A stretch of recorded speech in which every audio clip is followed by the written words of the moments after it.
Morning, everybody. Grab a cup of coffee and a donut or three, and let's do some switching. Before we get started switching, let me film a little introduction here. So I've got a 4-part series coming up, switching Chillicothe with the SW7, BLI SW7. I showed you the video about where I got it back from Benjamin, and it's definitely better than it was. Whether it's good enough, I don't know. It's still stalled a lot more than I like. If I'm just running by myself, I can just nudge it a little bit. It's not that bad because I really enjoyed the sound. But you guys don't need to see that on a video. And I'm just editing out stalls all over the place on video. So you'll notice them in the series when all of a sudden like the train sort of jumps, or the sound sort of blips. It's where it's stalled. And I could back up the train, clean the track, and it might work, might not work. It sort of saddens me a little bit because I really enjoy listening to this locomotive. I just really love the way it notches up. Doesn't pull worth a darn. Someone asked me, was it because you have no-ox on the track? Well, when I clean the track, I'm not reapplying no-ox, so it's not no-ox. Matter of fact, where I did the passing siding renovation over there, I never put no-ox back on it. So there's no-ox in some places on my track, other places there's not. But it's not covered with no-ox, and I did clean the wheels too, so no-ox isn't causing it to slip. I just want to let you know, in the series you're going to see, I left the first one in, sort of show you what it's doing, but after that I edited them out, so if you see it jumping a little bit, you'll know why. It's at the end of the series in part 4. I'll talk to you about what my plans are for the locomotive and actually for the layout as a whole. I'll talk about that a little bit. So I still think you're going to enjoy it because I edited out all the bad stuff, but I don't really think it's dirty track. If you've got 9 engines and 8 of them run and the other one doesn't, is the track dirty? I think. One last thing is I work at Toyota, and we have what's called stacking issues sometimes. This part goes onto this part, and they're supposed to go together. Both parts could be in standard, by the specs, but if this part is off by 0.5 millimeter to the left and this part's off 0.5 millimeter to the right, they won't go together. It's called a stacking issue. Maybe that's what it is. Maybe this locomotive, just on my track, my track work isn't pristine. I don't know. Could just be that. You could take the same locomotive, put it on your track, might run great. Matter of fact, Benjamin said he's happy with his. So, maybe that's what it is. I'm not just blaming BLI because, like I said, I'm not going to blame a small manufacturer. They're not getting rich off us. They're not, taking exotic vacations and stuff on the SW7s and NW2s that we're buying from them. So I'm not going to blame them. They're doing the best they can. So let's get into the switching. All right. In the last operating session, we did both Chillicothe and Oak Hill on the same session, but I decided to split it up this time. And the reason why is I want to try out the BLI SW7.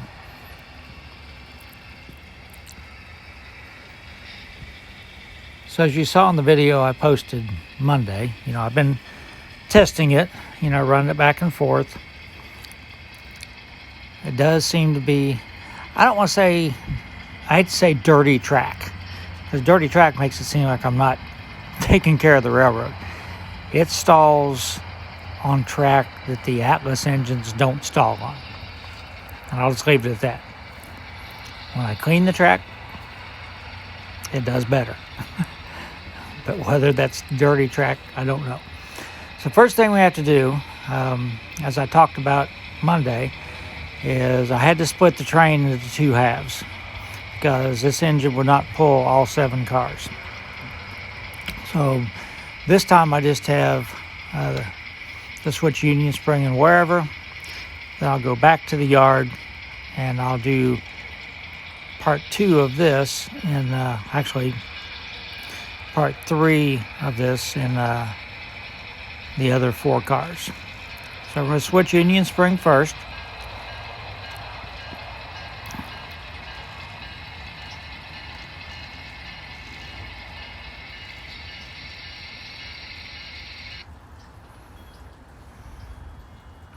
So I left this stall in.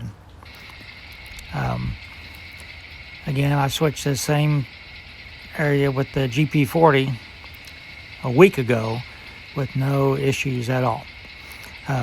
It did this a few times. Not anywhere near as bad as it used to, though. It is actually possible to enjoy running it. It doesn't do it very often. So we're pulling the empty.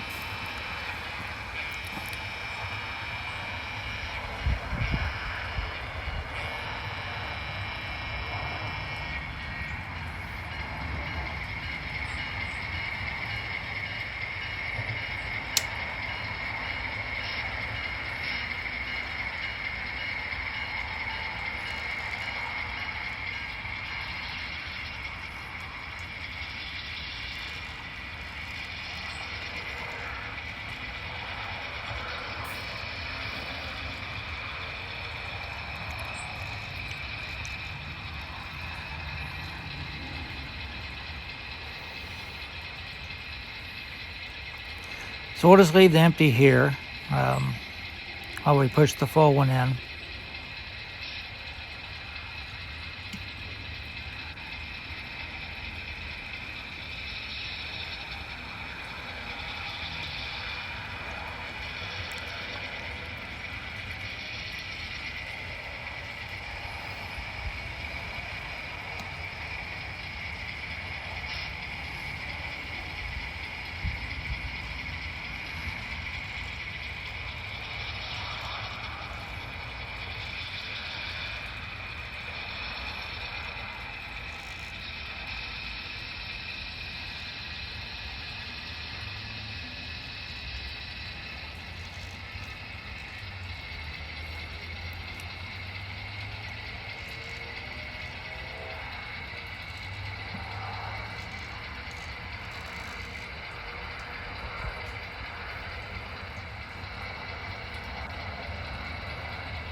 Now we're going to run through the crossover.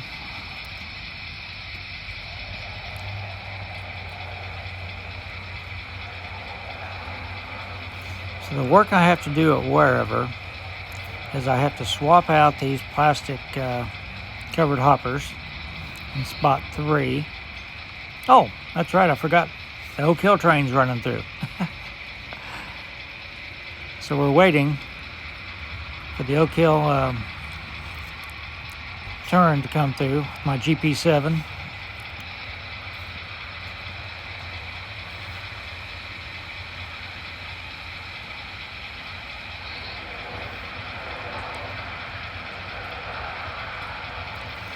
We have a boxcar and 2 of the covered hoppers for Cedar Heights clay, and then 2 empty gondolas to swap out at Charrington scrap.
So now we can pull forward and then back through the crossover.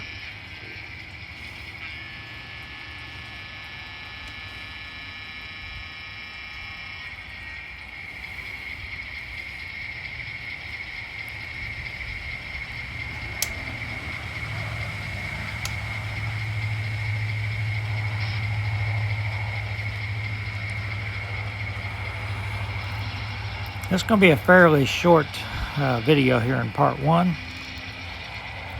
because basically I had to sort of really stop and think about the best way to switch wherever. So I've got to switch out the plastics covered hoppers in spot 3. The orange boxcar in spot 2 is getting respotted, and then the blue B&O or Chessie boxcar behind the locomotive is going to get spotted in spot 1.